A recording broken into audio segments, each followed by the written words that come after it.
आप सभी का मेरे YouTube चैनल पर एक बार फिर हार्दिक स्वागत और अभिनंदन है। तो आज हम अनुपात समानुपात की जो हमारी सीरीज चल रही थी उसका हम तीसरा भाग लेकर आपके सम्मुख उपस्थित हैं। तो बिना देरी किए हुए, बिना भूमिका बनाए हम सीधे प्रश्नों पर आते हैं। तो देखिए पहला प्रश्न आपकी स्क्रीन पर, तीन संख्याओं का अनुपात 2:3:5 है। यदि तीन संख्याओं का योग 275 है तो तीनों संख्याओं से बड़ी संख्या क्या है। तो देखिए ऐसे प्रश्नों को हल करने के लिए आप कैसे मान लेते हैं कि माना पहली संख्या 2x, इनका जो कॉमन फैक्टर है HCF जिसको बोलते हैं, हाईएस्ट कॉमन फैक्टर में क्या x मान लेता हूं। तो पूरी संख्या क्या हो जाएगी, पहली 2x, दूसरी 3x और तीसरी 5x।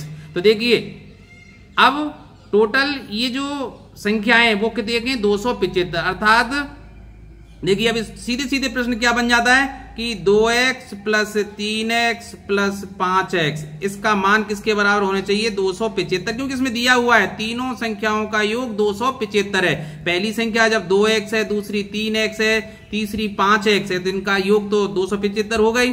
तो देखिए 275 हो गया। अब देखिए 5 3 8 और 2 10x, तो 10x का मान कितना है, 275। तो x का मान यहां से आ जाएगा 275 बटे 10, इसका मतलब 27.5।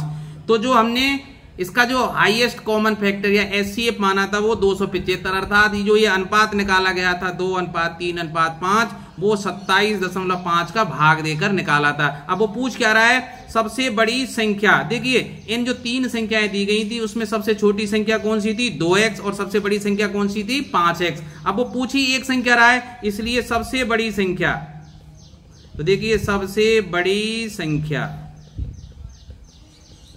बराबर क्या है, 5x। अब 5 तो है ही और x का मान रख दीजिए 27.5। तो देखिए 27 पंजे 135 और 2.5 ये हो जाएंगे 137.5, और ये ऑप्शन थर्ड आपका ठीक है। तो अब हम बढ़ते हैं अगले प्रश्न पर। तो देखिए दो संख्याओं का औसत 62 है। प्रश्न को ही ध्यान से पढ़ना है आपको। यदि छोटी संख्या में 2 जोड़ दिया जाए तो संख्याओं का अंतर 1:2 हो जाता है, संख्याओं का अंतर है। अब देखिए इसमें दो संख्याएं मैं मान लेता हूं A और B। अब इनका औसत 62 है। औसत 62 होने का मतलब क्या है भाई, औसत कैसे निकालते हैं, दोनों संख्याओं के योग में 2 का भाग दिया होगा, इसका मतलब संख्याओं का योग, सीधी सी बात है। तो यहां से आप समझ सकते हैं कि संख्याओं का योग कितना होगा, का योग होगा 2 × 62 124, ठीक है। क्योंकि 62 कब आया होगा, जब 124 में भाई दो संख्याएं, तो दोनों संख्याओं के योग में 2 का भाग दिया होगा। तो सीधी सी बात है। अब मैं पहली संख्या इसमें क्या मान लेता हूं, A। पहली संख्या भी कौन सी, छोटी संख्या। अगर छोटी संख्या में A मान लूं तो दूसरी बड़ी संख्या क्या हो जाएगी, दूसरी या बड़ी संख्या क्या हो जाएगी बताओ भाई, दोनों का योग 124 होना चाहिए, सीधी सी बात है।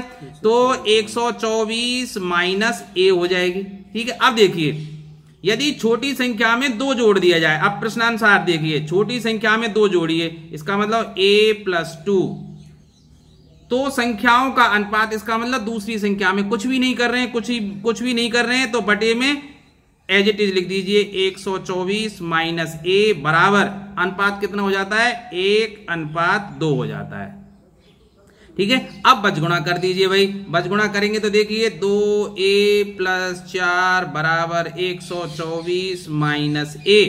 अब पक्षांतरण कर दीजिए तो 3A, क्योंकि ये A माइनस के इधर को आएंगे तो प्लस के हो जाएंगे, बराबर ये 4 इधर को जाएंगे माइनस के, तो 120। इसका मतलब A बराबर क्या हो गई, 40, अर्थात छोटी संख्या हो गई 40।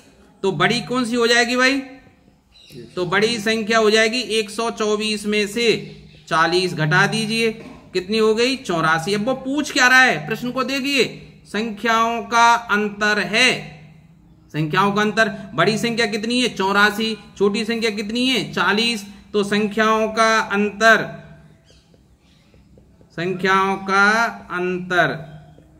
84 में से 40 घटा दीजिए भाई, ये 44, और 44 ऑप्शन 4 आपका सही हो जाएगा। बढ़ते हैं अगले प्रश्न पर। तो देखिए, ऐसे प्रश्नों को हल करने के दो तरीके हो सकते हैं। जैसे यहां m और n का अनुपात दिया गया है 3:2 और मान पूछ रहा है 4m + 5n अनुपात 4m - 5 है। तो मैं देखिए दोनों तरीके आपको बता देता हूं, आपको जो अच्छा लगे वो आप कर लेना। देखिए किसका अनुपात पूछ रहा है, 4m + 5n बटे, देखिए अनुपात देखते ही उसमें इसको आप बटे के रूप में लिख लें, 4m - 5n। तो देखिए ये दिया हुआ क्या है, m/n दिया हुआ आपके लिए क्या है, m/n बराबर 3/2। इसका मतलब m/n की सीरीज आप लेके आइए। तो मैं क्या करूं, इन सभी संख्याओं में n का भाग दे देता हूं। आप सोचेंगे क्यों, देखिए m/n मुझे लाना है, तो m/n इसमें तो है नहीं, तो मैं क्या करूंगा भाई, प्रत्येक पद में n का भाग दे रहा हूं। तो ये क्या हो जाएगा, 4m/n - 5n/n, तो कट जाएगा, बटे सॉरी ऊपर प्लस है, फिर 4, फिर m/n और ये -5। अब m/n की जगह क्या रख दीजिए, 3/2, तो रख दीजिए भाई। तो 4 × 3/2 + 5 बटे 4 × 3/2 -5। तो देखिए 2 बार कट जाएगा, तो ठीक है, 2 × 3 = 6, तो 6 + 5 बटे वही 6 - 5। इसका मतलब क्या हो गया भाई, 11/1। तो अनुपात क्या हो जाएगा, 11:1 हो जाएगा। तो 11:1 ऑप्शन 3 में है।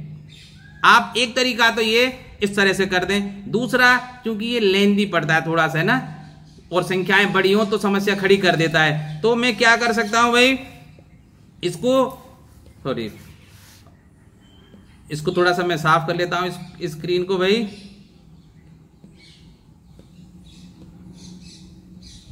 देखिए कि 4 और m की जगह कितना रख देता हूं मैं, 3, तो 4 × 3 + 5 और n की जगह क्या रख देता हूं, 2 बटे वही 4 × 3 - 5 × 2। तो देखिए 4 × 3 = 12 और 10 ये हो जाएंगे 22 बटे, या 4 × 3 = 12 - 10 तो ये हो जाएंगे 2, तो ये 11, ठीक है 2, और नीचे क्या रह जाएगा, 1। अनुपात वही आ गया ना, 11:1। तो आपको केवल आंसर निकालना है ऑब्जेक्टिव टाइप में। तो सीधी सी बात है, इस प्रश्न में आप m की जगह 3 रख दीजिए और n की जगह 2 रख दीजिए। वैसे सही विधि क्या है कि आपको m संख्या 3 के माननी चाहिए और n 2 के मानना चाहिए, ठीक है। तो बढ़ते हैं नेक्स्ट प्रश्न पर। आप देखिए a और b का अनुपात 2:3 है तथा b और c का अनुपात 4:5 है।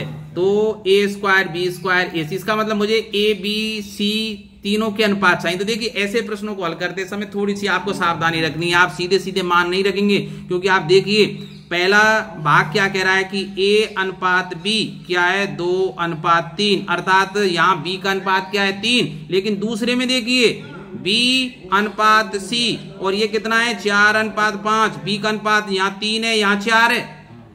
तो एक तरीका दे हुआ कि b का अनुपात में दोनों जगह बराबर करूं। बराबर कैसे करूं कि पहले मैं तो 4 का गुणा कर दीजिए, दूसरे में किसका गुणा कर दूं, 3, क्योंकि b का अनुपात तभी तो बराबर होगा, 4 × 3 = 12 और 3 × 4 = 12। तो अब क्या हो जाएगा भाई, देखिए जब 4 का गुणा कर रहे हैं तो दोनों अनुपातों में करेंगे, तो 8:12 और ये तो a/b हो गया और b/c क्या हो जाएगा, फिर 4 × 3 = 12:15। तो अब निकाल सकते हैं हम a/b/c बराबर क्या हो जाएगा, 8। a का अनुपात है, अब b का अनुपात दोनों में ही 12 है, तो 8:12:15 ये हुआ। अर्थात a का मान 8 के मान सकते हैं, b का 12 के और c का 15 के। अब आप कहिए सर इसमें तो थोड़ा सा टाइम लगता है, तो इसका शॉर्ट तरीका मैं आपको बता देता हूं। गुणा फुणा आप छोड़िए, कैसे शॉर्ट तरीका होगा देखिए, आप इसको ध्यान से देखना भाई कि आप इस तरह से लिख लीजिए a/b ये 2:3 है और b/c ये दिया गया है 4:5। तो मैं कैसे निकालूं a/b/c, इसका सरल तरीका क्या है कि जब a का अनुपात निकालना हो तो सीधे वर्टिकली गुणा कर दीजिए, 2 × 8। अनुपात जब b का निकालना हो तो इस तरह से गुणा कर दीजिए, तिरछा बजगुणा जैसे करते हैं ना तिरछा, तो 3 चौका 12। और जब सी का निकालना हो तो सीधे फिर बार बार की संख्याओं का गुणा। तो ध्यान 3 पंजे 15। तो देखिए ध्यान रखना कैसे कि ए का अनुपात निकालना है तो अपने बाईं तरफ की दोनों संख्याओं का गुणा कर दीजिए इस तरह से, 2 चौका 8। और जब सी का निकालना हो तो बाहर वाली संख्या जो बाह्य संख्या का है 3 और 5 इन दोनों का गुणा कर दीजिए। ठीक है। अब और जब बीच की का अनुपात निकालना है तो इस तरह से तिरछा गुणा करना है, 3 चौका 12। तो आ गया ना, कुछ आपको देखना ही नहीं, कैसी भी संख्याएं दी गई हो।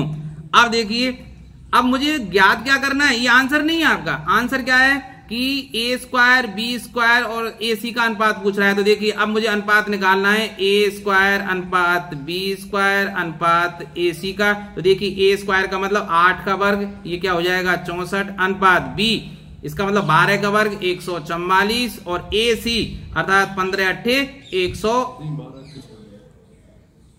हाँ भाई ए सी का मतलब 15 अट्ठे 120। अब देखिए किसी संख्या से ये कट रहा हो तो काट दीजिए। 8 से कट रहा है ना भाई, ठीक है। तो 8 और 64, 18 अट्ठे 144 और 15 अट्ठे 120, ये आंसर आ जाएगा। कौन सा? 8 अनुपात 18 अनुपात 15। ठीक है। और भी कोई कैलकुलेशन में अगर त्रुटि रहेगी तो आप देख लेना। अब बढ़ते हैं अपने अगले प्रश्न पर। बहुत अच्छा प्रश्न है, इसको ध्यान से समझ लेना भाई।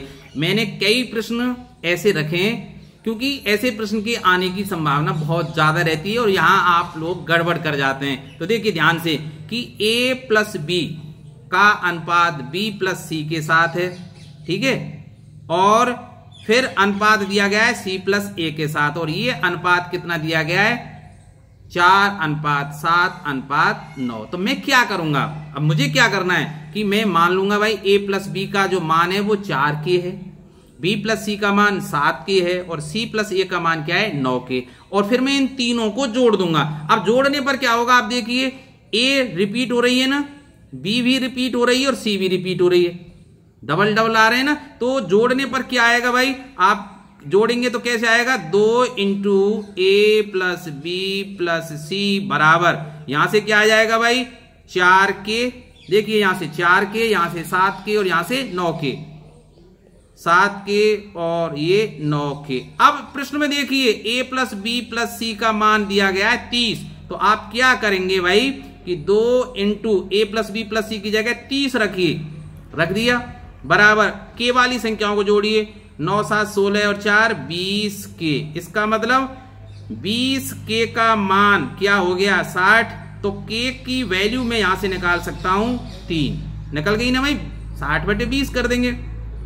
अब फाइंड सी, अर्थात सी का मान मैं कैसे निकाल सकता हूं, सी का मान कैसे निकालूंगा, a प्लस बी प्लस सी में से। देखिए सी का मान कैसे निकालेंगे, ध्यान से आप धैर्य रखें, a प्लस बी प्लस सी में से घटा दीजिए किसका मान, a प्लस बी का, सी बच जाएगा ना भाई। तो देखिए a plus B plus C का मान क्या दिया गया है 30, तो 30 लिख दिया मैंने, घबराने की कोई आवश्यकता नहीं है। a प्लस बी का मान कितना है, a प्लस बी ऊपर देखिए a प्लस बी का मान कितना दिया गया है 4 के, क्योंकि इसका अनुपात क्या है 4, तो मैंने क्या माना था उसको 4 के। ठीक है। तो 4 के।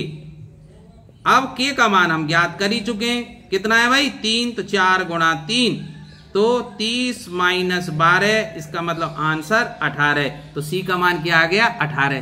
तो बात आई ना समझ में। और अगर कम समझ में आई आप चिंता ना करें, अभी मैं 2-3 प्रश्न और लूंगा ऐसे ही, क्योंकि ये बहुत महत्वपूर्ण प्रश्न है। अब चलते हैं नेक्स्ट प्रश्न पर। देखिए भाई बहुत आसान सा सवाल है, आपने कहा सर इसको क्यों रखा आपने, इसमें क्या पूछ रहा है कि 2 की घात 1.5 अनुपात 2 की घात 0.5 अनुपात निम्न में से किसके बराबर है। भाई अनुपात पूछ रहा है, अनुपात का मतलब बटे में, तो आप लिख दीजिए भाई 2 की घात 1.5 बटे 2 की घात 0.5। अब हम जानते हैं आधार समान हो तो घात को अंश से हर में या हर से अंश में लेके आए तो घात का चिन्ह बदल जाता है। तो आप क्या करेंगे भाई अधिक की ओर ले जाइए, जिससे घातें धनात्मक बची रहे। तो देखिए 2 की घात 1.5 ऊपर है ही, नीचे से लेकर जाइए तो ये घात हो जाएगी माइनस की, तो माइनस के 0.5। अब 1.5 से 0.5 जाएंगे तो 2 की घात क्या बचेगी 1, तो ऊपर क्या बच गया 2, नीचे क्या रह गया 1, तो अनुपात क्या हो गया भाई 2:1। इससे ज्यादा सरल सवाल हो सकता है क्या? नहीं हो सकता। पर कभी कभी ऐसे सरल सवालों को भी हम गलत कर देते हैं। तो ऑप्शन 1 आपका सही हो जाएगा भाई। और अब चलते हैं अगला प्रश्न। भाषात्मक सवाल है। भाषात्मक सवालों को देख कर ही ना डरें, उनकी लंबाई के आधार पर जितना लंबा होगा उतना ही आसान होगा। आप देखिए 3 कक्षाओं के विद्यार्थियों की संख्याओं का अनुपात 2:3:5 है। प्रत्येक कक्षा में 40 विद्यार्थी और बढ़ा दिए जाएं तो यह अनुपात 4, 5 और 7 हो जाता है। प्रारंभ में कुल विद्यार्थियों की संख्या क्या थी? तो मैं क्या करूंगा 3 कक्षाओं में विद्यार्थियों की जो संख्या है उसको क्या मान लें, जो अनुपात दिया गया है ना उसमें k का गुणा कर लीजिए या x का गुणा कर लीजिए। k और x है क्या भाई? ये क्या होता है कॉमन फैक्टर। देखिए भाई जैसे मैं 2:3 निकाला है तो वो संख्या 20 और 30 भी हो सकती है, हो सकता है ना। वो संख्या 10 और 15 भी हो सकती है, वो संख्या 12 और 18 भी हो सकती है। अब किससे काटकर वो अनुपात निकाला गया है, किससे विभाजित करके, तो उस बड़ी से बड़ी संख्या को क्या बोलते हैं HCF। तो वो संख्या में मान लेता हूं कि, तो मान लिया कि पहले जो प्रारंभ में थे पहली कक्षा में विद्यार्थियों की संख्या 2K, दूसरे में 3K और तीसरी में कितने के 5K। ठीक है, तो पहले विद्यार्थियों की संख्या क्या मान लेता हूं मैं 2K, 3K और 5K। अब क्या हुआ भाई कि प्रत्येक कक्षा में विद्यार्थियों की संख्या 40 बढ़ा दी। इसका मतलब क्या हुआ कि इस तरह से लिख सकता हूं मैं कि 2K + 40 अनुपात 3K + 40 अनुपात 5K + 40, सब में 40 बढ़ा दिया। और अब अनुपात निकालें तो वो अनुपात कितना हो रहा है 4:5:7। तो हो गया ना सरल। अब मैं क्या करूंगा कोई से 2 अनुपात ले लीजिए और उनको लिख दीजिए। तो मैं पहले 2 अनुपात ले लेता हूं। कैसे लिख लेता हूं इसको मैं कि 2K + 40 बटे 3K + 40 बराबर 4/5। मैंने पहले 2 को लिया 2K + 40, 3K + 40, 4/5। आप चाहें तो लास्ट के 2 ले लीजिए, पहला और तीसरा ले लीजिए, आपकी मर्जी है, आंसर वही आना है, आप चिंता ना करें। अब बचगुणा कर दीजिए भाई। ऐसी स्थितियों में तो ऐसे ही करते हैं ना। तो देखिए ऐसे कर दीजिए चाहे ऐसे कर दीजिए। देखिए 4 × 12K + 160 बराबर इधर करेंगे तो 10K + 40 पंजे 200। पक्षांतरण करेंगे तो देखिए 12K और ये 10K इधर को आएंगे तो 2K रह जाएंगे और 200 ये हैं, 160 इधर को जाएंगे तो 40। तो K का मान क्या आ गया 20। K का मान कितना आ गया 20, अर्थात जो कॉमन फैक्टर था वो 20 है।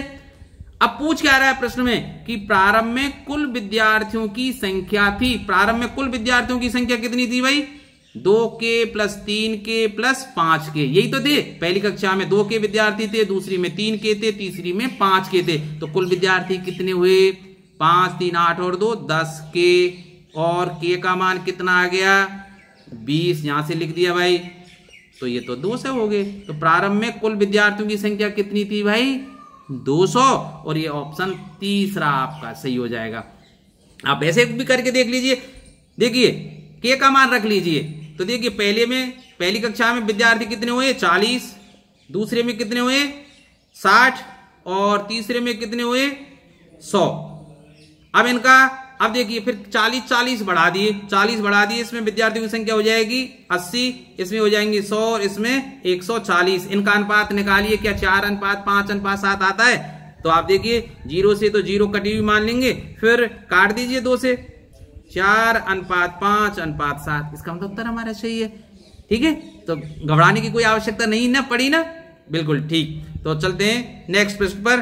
और अब मैं चलिए प्रश्न अच्छा है, छोटा है लेकिन अच्छा है। तो देखिए यदि A B से 40% अधिक हो तथा B C से 20% कम हो तो A और C का अनुपात है। तो मैं क्या करूं मान लेता हूं यार C को मान लेते हैं। चलिए माना C क्या कर देता हूं, माना C बराबर क्या है X। तो B कितना हो जाएगा तो B क्या होगा सी से 20% कम है, अर्थात सी का कितना है, केवल 80%। अरे भाई 20% कम है, अगर सी 100 होता तो बी कितना होता, 80, 20% कम। तो मैं क्या लिख सकता हूं, x का 80%, ठीक है। इसका मतलब x गुणा 80/100, 0 से 0, तो ये कितना हो जाएगा, 2 से 4, तो 4x/5, बी आ गया भाई।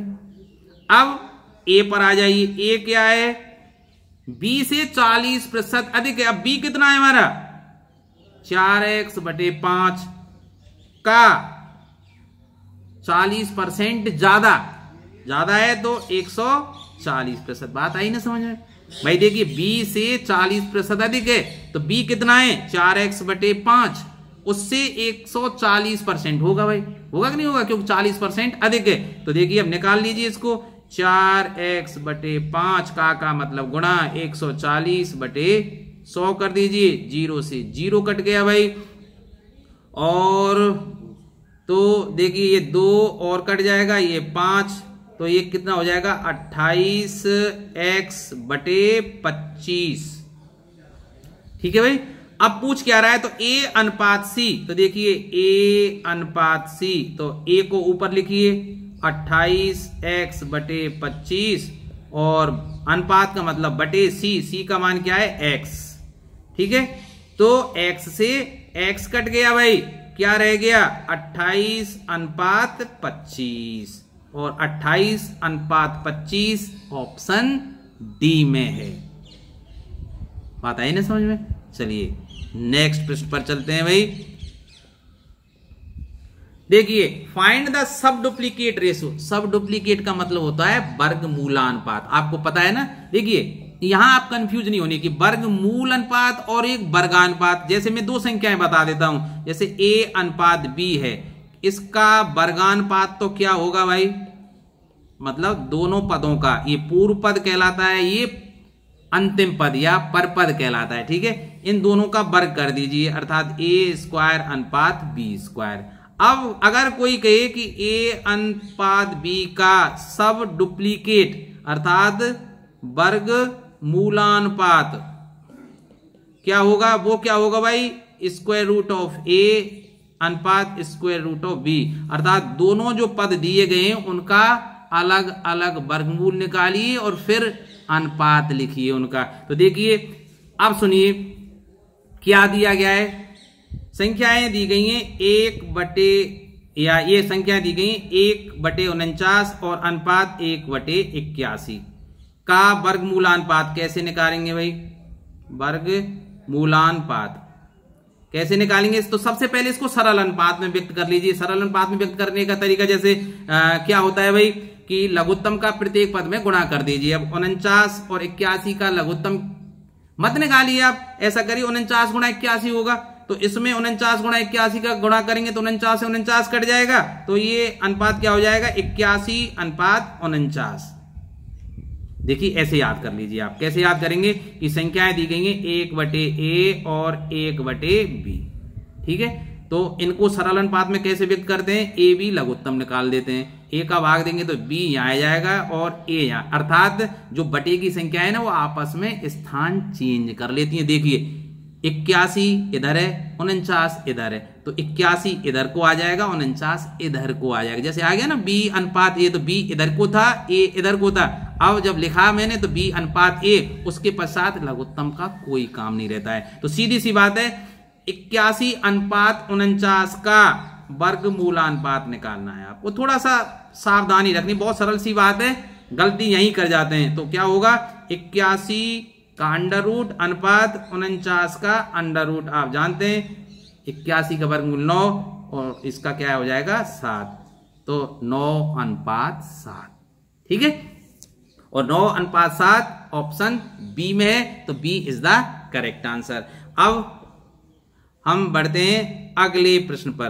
तो देखिए ए और बी का अनुपात 4:5 है, इनके वर्गों का अंतर देखिए, वर्गों का अंतर 81 है, तो ए का मान कितना है। ऐसे प्रश्नों को देखकर घबराएं क्या, नहीं। अरे मान लीजिए ए और बी का अनुपात 4:5 है, जब दो संख्याओं का अनुपात दिया गया हो तो उन संख्याओं को मान लेने में क्या हर्ज है भाई। तो मान लेता हूं कि माना, क्या मानू भाई, ए संख्या कितनी है 4 के और बी संख्या कितनी है 5 के। जो अनुपात दिया गया है उसी में के का गुणा कर लीजिए। तो पहली संख्या क्या है 4 के, दूसरी संख्या क्या है 5 के। अब आगे बढ़िए, इनके वर्गों का अंतर अर्थात वर्गों का अंतर कीजिए। अब बड़ी संख्या तो बड़ी संख्या में से घटाएंगे ना, तो देखिए कैसे लिखाएंगे कि 5 के का वर्ग माइनस 4 के का वर्ग किसके बराबर है 81 के। तो 5 के का वर्ग कितना हुआ 25 के स्क्वायर, 4 के का वर्ग 16 के स्क्वायर। तो अंतर क्या हो गया भाई 25 में से 16 गए तो 9 के स्क्वायर बराबर 81। तो के स्क्वायर बराबर 81/9 बराबर 9। इसका मतलब के बराबर क्या हो गया 3 भाई। 9 का वर्गमूल 3 हो गया। तो अब पूछ क्या रहा है ए का मान। अब ए का मान कितना था 4 के था, ऐसे ही है ना। तो देखिए 4 और के का मान 3, सीधे 12 आ गया ना, है ना। बहुत आसान सा सवाल। तो option 2 is the correct answer. अब बढ़ते हैं हम अपने अगले प्रश्न पर, ध्यान से पढ़िए प्रश्न को। देखिए 3 कक्षाओं के विद्यार्थियों का अनुपात कितना है 4, 6 और 9 है। ठीक है भाई। उन कक्षाओं में प्रत्येक में 12 विद्यार्थियों की वृद्धि से अनुपात 7:9:12 हो जाता है। चलो ऐसा सवाल तो मैंने अभी थोड़ी देर पहले कराया था ना, चलिए और रिवीजन हो जाएगा आपका। तदनुसार उन तीनों कक्षाओं में वृद्धि से पहले विद्यार्थियों की कुल संख्या पूछ रहा है। उसी तरह से भाई माना पहले जो 3 कक्षा थी, माना पहले 3 कक्षाओं में छात्रों की संख्या क्रम से क्या थी भाई 4 के, 6 के और 9 के थी। ठीक है भाई।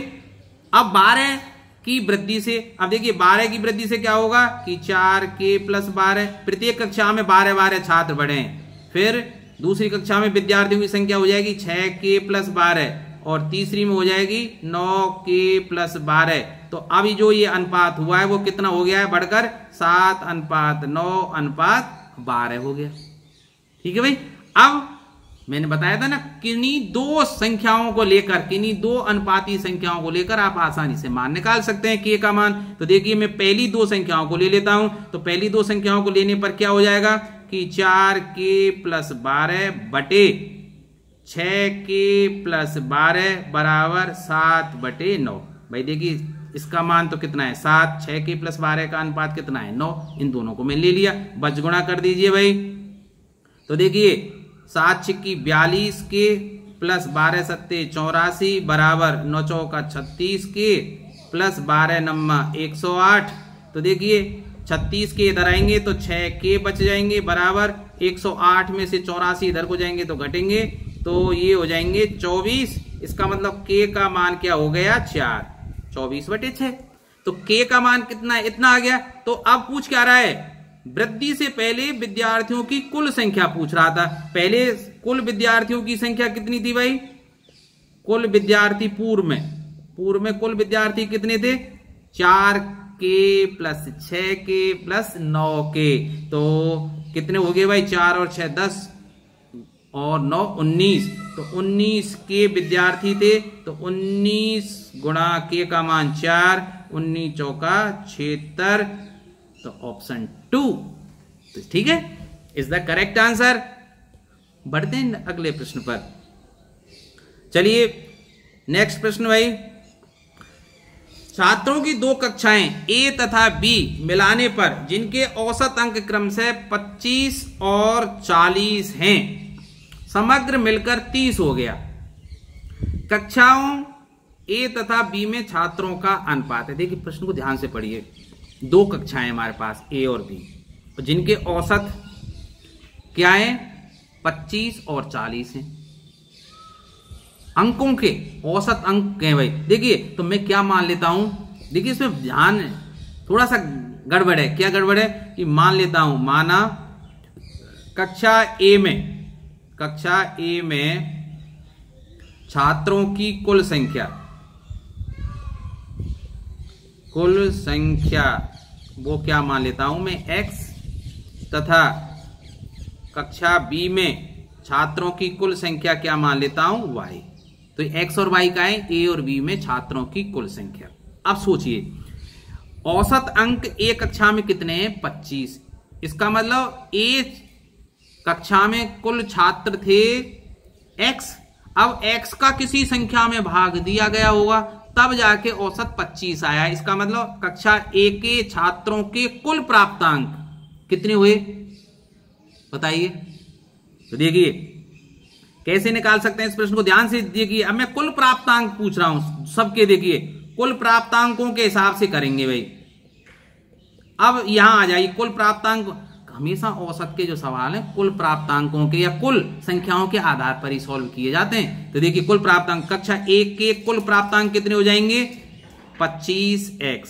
भाई सीधी सी बात है, मान लीजिए 10 छात्र होते और 10 छात्रों का औसत कितना है? 25। तो टोटल अंक कितने प्राप्त किए होते उन्होंने? 250। 250 में 10 का भाग दिया होगा तभी तो 25 आया होगा, इसलिए 25x हो गए। इसी तरह कक्षा B के कुल प्राप्तांक, B कक्षा में जितने भी छात्र हैं उनके कुल प्राप्तांक हो गए 40y। अब क्या किया, उन दोनों कक्षाओं को उन्होंने मिला दिया भाई, तो स्टूडेंट की टोटल संख्या क्या हो गई? x + y।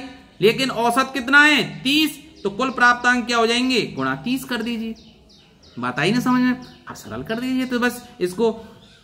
तो देखिए 25x + 40y बराबर 30x + 30y। चलो इधर ले आते हैं, तो ये कितने हो जाएंगे भाई? तो ये -5x बराबर 30y ये है, ये इधर को जाएंगे तो -40y। इसका मतलब -5x बराबर -10y, माइनस से माइनस कैंसिल हो गया। तो मुझे निकालना है x/y, क्योंकि A और B में छात्रों का अनुपात पूछ रहा है। प्रश्न में क्या है? A और B। A में छात्रों की संख्या मैंने क्या मानी है? x, और B में y। इनका अनुपात क्या होगा? x/y। तो आंसर क्या पूछ रहा है? x/y। तो देखिए x/y बराबर क्या होगा? 10/5। ये y को मैं नीचे ले आया तो 10/5। वैसे ही बजुना करके देख लीजिए, 5x बराबर 10y। सही है ना? तो 2/1, 5 से काट दीजिए भाई। तो x अनुपात y बराबर क्या हो गया? 2:1। अर्थात कक्षा A और कक्षा B में छात्रों की संख्याओं में अनुपात 2:1 था, और 2:1 ऑप्शन A में है। सही है? तो चलते हैं अगले प्रश्न पर। अब देखिए थोड़ा सा अलग हटके सवाल है, और अब हटके तो थोड़ा सा जटिल भी होगा भाई। तो देखिए यहां क्या दिया गया है, आप इसको ध्यान से समझ गए ना, तो ये ABCD वाले अनुपात आपको चुटकियों में ऐसे लगेंगे, यार बहुत आसान है, कुछ भी नहीं है। ध्यान से समझ लेना इस बात को। क्यों? एक बार अगर थोड़ा सा ध्यान गया तो ये समझ में नहीं आएगा। अब इसमें देखिए पहले क्या दिया गया है, आप ध्यान से सवाल को ही ध्यान से पढ़ना है कि A का B + C + D के साथ जो अनुपात है वो 4:7 दिया गया है। ठीक है? और यहां देखिए B के साथ A, C और D का अनुपात कितना दिया गया है? 10 और 23। और यहां C के साथ A + B + D का अनुपात दिया गया है 15 और 51। अब आप तीनों ही इक्वेशन में, इसको एक इक्वेशन, इसको 2 और इसको 3 नाम दूं, तीनों इक्वेशन को आप ध्यान से देखें। देख लिया? तो आपको एक चीज बात आ रही हुई समझ में कि भाई इनमें ABCD चारों में रिपीट हो रहे हैं। देखिए ABCD पहले में देखिए, दूसरे में ABC और D, तीसरे में भी देख लीजिए ABC और D। आ गया ना? तो जोड़ के देख लीजिए भाई। तो जोड़ के उसको देखें जिसमें सबसे ज्यादा योग आ रहा है। तो देखिए सबसे ज्यादा योग सीधी सी बात है नीचे आ रहा होगा। नीचे टोटल A + B + C, देख A + B + C + D का मान कितना हो रहा है? 66।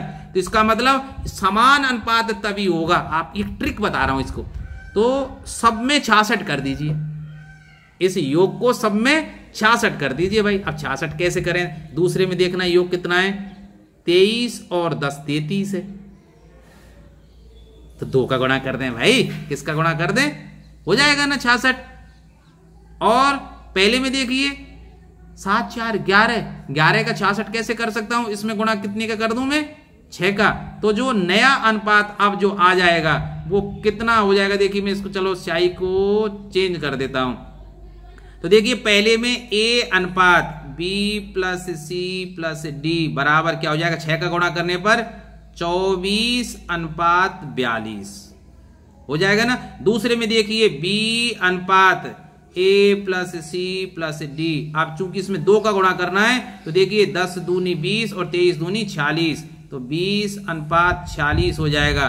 और ये तो दिया गया है, एज इट इज लिख दीजिए C अनुपात, अनुपात का चिन्ह भाई ये, ठीक है, A plus B plus D बराबर 15 अनुपात 51। अब देखिए ये आ गया। अब क्या पूछ रहा है, D अनुपात A plus B plus C। तो देखिए D कैसे निकालो भाई, समस्या क्या आ गई, D कहां से निकालें। अब समस्या तो यही तो हुई, कैसे निकालें। अब आप देखिए D को निकालने के लिए A प्लस, देखिए D मैं यहां लिख देता हूं, D को कैसे निकालेंगे हम कैसे ही तो निकाल सकते हैं कि भाई A plus B plus C plus D में से कैसे भी किसको घटा दें, A plus B plus C को। अब देखिए A plus B plus C D का मान तो कितना था, 66, अभी निकाल के देखा था भाई, कहां यहां से आया था ना 66 माइनस। अब देखिए A plus B plus C का मान देखिए यहां से देखिए A का मान पहले में कितना है 24, B का अनुपात कितना है 20 और C का अनुपात कितना है 15। इनको जोड़ दीजिए, ये कब काम आएंगे भाई। तो देखिए 24 प्लस 20 प्लस 15, बात आई नहीं समझ में। अरे ये A plus B plus C D मैंने यहां से निकाला था, A plus B plus C plus D है ना। A plus B plus D का मान तो 51 था और C का मान था 15, तो 66 हो गए।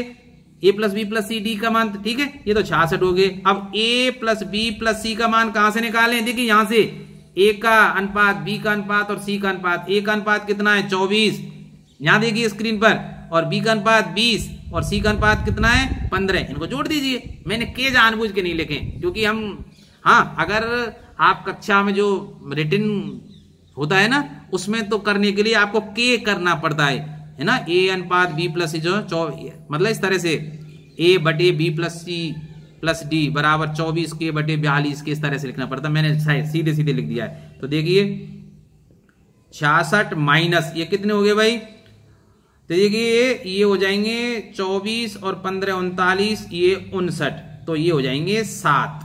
मतलब D का मान कितना है 7। पूछ क्या रहा है कि D अनुपात, क्या पूछ रहा है, A plus B plus C। तो देखिए D का तो मान अभी निकाला है हमने 7, अनुपात A plus B plus C का मान कितना था, अभी निकाला है ना, ये A plus B plus C तो है ही, तो 59। आंसर क्या आ जाएगा 7 अनुपात 59। थोड़ा कठिन सा लगा ना, कोई बात नहीं, अगले पृष्ठ पर चलते हैं। अब तो देखिए फिर आपका समुचित अभ्यास हो जाए, इसके लिए कुछ प्रश्न लिए गए इधर उधर से, और जहां से ये लिए गए उन सभी का बहुत बहुत धन्यवाद। देखिए प्रश्न ये सभी आए हुए हैं, अब आए हुए हैं तो मैंने भी नहीं बनाए, सही बात तो ये प्रश्न इधर उधर से सब कवाड़े गए हैं कुल मिला के, कभी इंटरनेट से लिए गए, किसी की साइट से लिए गए, किसी पुस्तक से लिए गए। तो उन सभी का बहुत बहुत धन्यवाद जिनके प्रश्नों का मैं उपयोग कर रहा हूं। तो आप प्रश्न को पढ़ लीजिए भाई, अब तो आपके समझ में आ गए होंगे ऐसे प्रश्न। तो देखिए A प्लस B अनुपात B प्लस C अनुपात C प्लस A क्या दिया गया है 3 अनुपात 4 अनुपात 5, और A plus B plus C का मान भी 156 दिया गया है। तो अब तो समझ में आ गया ना कैसे कि मैं A प्लस B को क्या मान लूंगा 3 के, ठीक है, B प्लस C को क्या मान लूंगा 4 के, C प्लस A को मान क्या मान लूंगा 5 के, और फिर इन तीनों को जोड़ दूंगा। देखिए लिख देता हूं, चलिए A प्लस B बराबर क्या है 3 के, B प्लस C बराबर 4 के, जो अनुपात दिया गया उसमें K का गुणा कर लीजिए। K आपका मतलब एक तरह से रामबाण औषधि है, और ये क्या है 5 के, ठीक है। अब अच्छा ये नीचे थोड़े से निशान लग जाते हैं भाई, ये अरे इसमें चलिए अब मैं तीनों को जोड़ देता हूं। अब जोड़ दीजिए भाई। जोड़ने पर क्या होगा, देखिए रिपीट हो रहे हैं ना, ए यहां भी है, यहां भी है, बी यहां है, बी यहां भी है, सी यहां है और यहां भी है। तो देखिए twice of A plus B plus C is equal to 3k plus 4k plus 5k। अब देखिए यहां आ जाइए, 2 into A plus B plus C का मान यहां दिया गया है भाई प्रश्न में 156 बराबर ये 5 4 9 और 3 12k। ठीक है, तो 12 से इसको काट दीजिए भाई, 12 1 12 12 3 36। तो k का मान कितना आ गया, 26 आ गया भाई। k का मान क्या है, 26। 13 दूनी 26। पूछ क्या रहा है, a और b का औसत ज्ञात कीजिए। पूछ क्या रहा है, a और b का औसत पूछ रहा है। अब हम जानते हैं औसत कैसे निकालते हैं, a और b का औसत a प्लस बी बटे 2। भाई दो संख्याओं का औसत, दोनों को जोड़िए, 2 का भाग दीजिए। अब a प्लस बी का मान ऊपर से देखिए कितना है, 3k। तो 3k की जगह क्या रखूं, 26 बटे 2।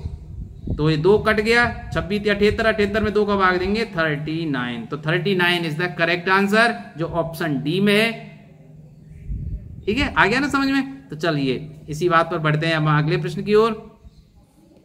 अब देखिए 2 numbers are respectively 20% and 50% more than ये थर्ड नंबर। समझ में आ गया ना कि दो संख्याएं भाई वो तीसरी संख्या से क्रम से 20% और 50% अधिक हैं। The ratio of 2 number is, तो इसका मतलब जो दो संख्याएं जो तीसरी संख्या से 20% और 50% अधिक हैं उनका अनुपात पूछ रहा है। तो प्रश्न आ गया समझ में। तो देखिए मैं मान लेता हूं थर्ड नंबर, क्या मान लेता हूं, जैसे एक प्रश्न और कराया था ना, याद है ना, सी जहां मैंने माना था x, तो उसी तरह माना तीसरी संख्या, माना थर्ड जो नंबर है तीसरी संख्या क्या है, x है। ठीक है, अब 2 नंबर, एक तो 20% ज्यादा है तीसरी से और दूसरी से क्या है 50%। तो देखिए अब पहली संख्या क्या है, इस तीसरी संख्या से 20% ज्यादा है, अर्थात तीसरी संख्या अगर 100 होती तो पहली संख्या क्या होती 120। अब मैंने x माना है तो x का 120%, का की जगह गुणा, प्रतिशत की जगह बटे 100। ठीक है, 0 से 0 कट गया तो क्या आ जाएगा 6x बटे 5। फिर दूसरी संख्या क्या है भाई, x का 150%, 50% ज्यादा है तो x का 150%, 0 से 0 कट गया अर्थात 3x बटे 2। ठीक है, अब पूछ क्या रहा है, रेशो ऑफ 2 नंबर, अर्थात a और b पहली और दूसरी का अनुपात पूछ रहा है। तो अनुपात क्या होगा 6x बटे 5 अनुपात 3x बटे 2। अब देखिए सरल अनुपात नहीं है, सरल अनुपात में बदलने के लिए क्या करते हैं हम, इनके एलसीएम का प्रत्येक पद में गुणा कर देते हैं। अब एलसीएम 5 और 2 का क्या होगा 10, तो 10 का प्रत्येक पद में गुणा कर दीजिए भाई। तो देखिए 6x बटे 5 गुणा 10 अनुपात 3x बटे 2 गुणा 10। तो देखिए 5 दूनी 10 और 2 पंजे 10, x से x कट गया भाई, तो 6 दूनी 12 अनुपात 5 दिया 15। अब भी कट रहे हैं भाई 3 से, तो 3 चौका 12, 3 पंजे 15। जब तक सरल अनुपात नहीं आए आप काटते जाइए, 4 अनुपात 5। Option C is the correct answer. आप ऐसे भी कर सकते थे कि माना, देखिए प्रतिशत के सवालों की तरह भी आप कर सकते थे। कैसे कर सकते थे कि भाई मान लेते, कैसे कि तीसरी संख्या को क्या मान लेते, 100 मान लेते। तीसरी संख्या c मान लेता, वो कितनी थी 100, तो a पहली संख्या है 20% ज्यादा, वो कितनी होती 120, और दूसरी संख्या क्या है 50% ज्यादा, तो वो कितनी होती 150। पूछ क्या रहा है, पहली और दूसरी का अनुपात है ना, तो a अनुपात b क्या हो जाता भाई, बताइए क्या हो जाता है 120 अनुपात 150, यही तो होता है ना। तो देखिए 0 से 0 कट जाती, 4 से 3 से काट दीजिए, 3 चौका 12, 3 पंजे 15, आंसर तो वही आ रहा, आ गया ना। तो सवाल को करने के तरीके अनेक हो सकते हैं, आपका उस समय क्या मतलब नजरिया है उस सवाल को देखने का, कौन सी तरीके से आप करना चाहते हैं, तो ऐसे ही होगा।